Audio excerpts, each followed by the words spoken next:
হল নিয়ে ঘুরে বেড়ায়।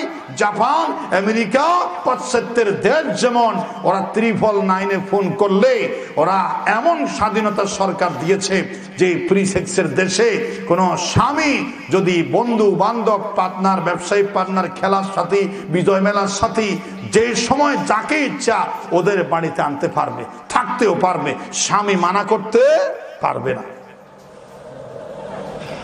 স্বামী মানা করতে পারবে না। স্বামী একদিন, স্ত্রী একদিন স্বামীকে বলছে, স্বামী আজ তুমি কোথাও গিয়ে বাইরে থাকো। স্বামী বলছে, কেন? তুমি শোনো, আজ আমার একটা অনেক পুরাতন বন্ধু আমাকে কল দিয়েছে, সে আমার সঙ্গে থাকবে, সুতরাং তুমি চলে যাও, আজ রাত আমি আমার বন্ধুকে সময় দেব। নাউজুবিল্লাহ বলে। স্বাধীনতা কি? স্বাধীনতার কুফর। স্বামী বলছে, তা হতে পারে না, হতে পারে না, মানে আমার স্বাধীনতায় হস্তক্ষেপ।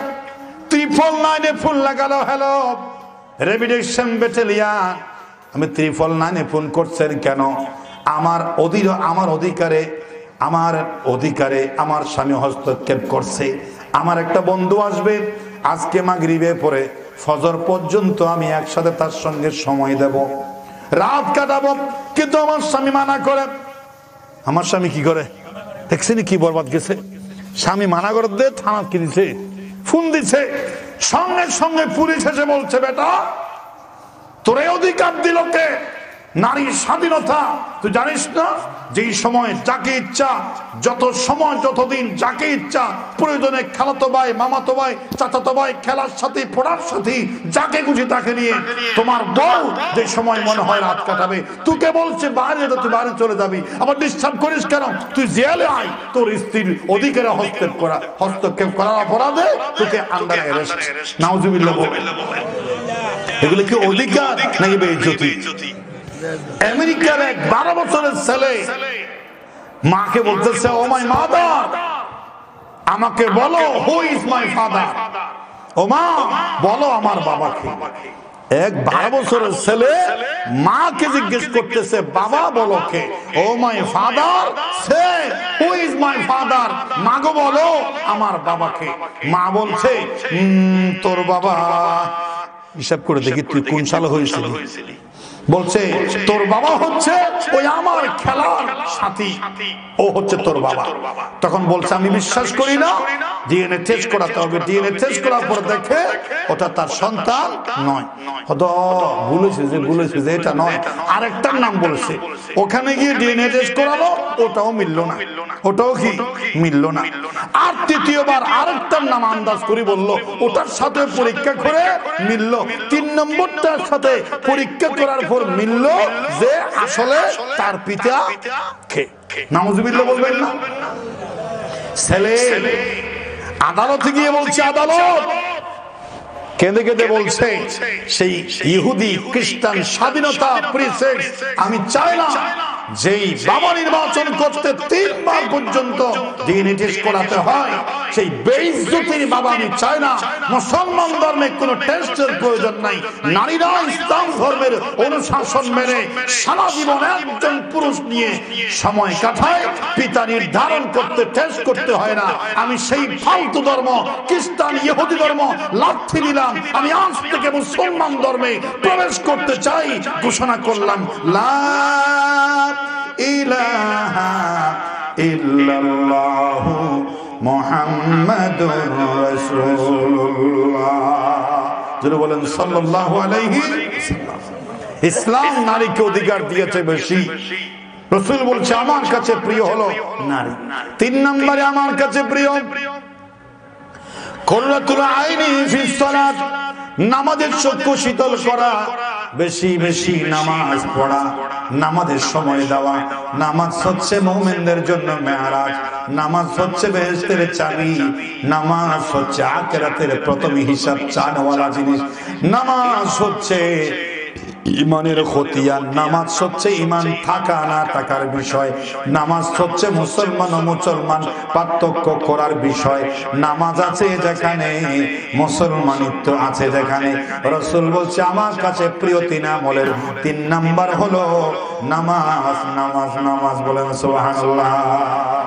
সেই ছলঙ্গা পশ্চিম পাড়া টিনের বাড়ি জামে মসজিদে মুসল্লি বেশি না কম? ফজরের সময় কয়জন আসে? 5-7 জন। 5-7 জন, বহুত বেশি আছে, বহুত বেশি আছে না? শীতকালে মুসল্লি কমে যায়। শুধু রাসূলের আশক প্রেমের কথা বলবেন, নবীজির প্রেমের দাবি করবেন, ফজর সহ 5 ওয়াক্ত নামাজ পড়বেন না, ওটা হবে প্রতারণা। ওটা হবে কি? প্রতারণা।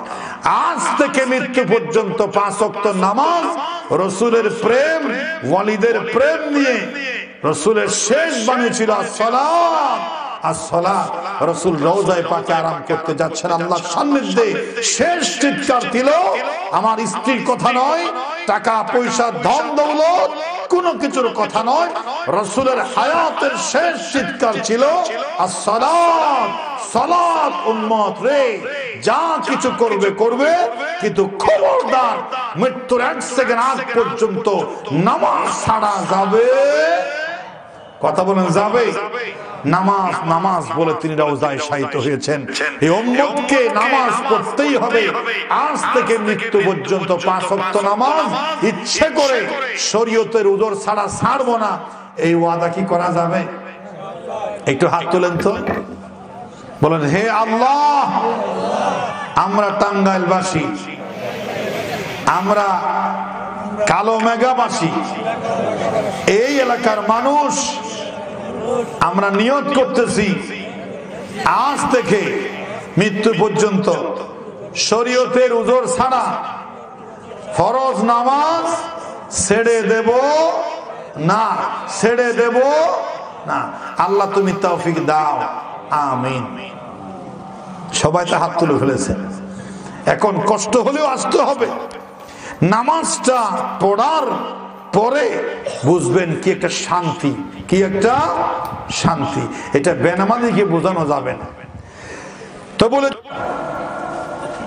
একেবারে বিছানা এমন অবস্থা করেছে, সারা রাত ইচ্ছা মাফিক বিছানাকে উল্টা পাল্টা করে পেশাব পায়খানা করে একাকার।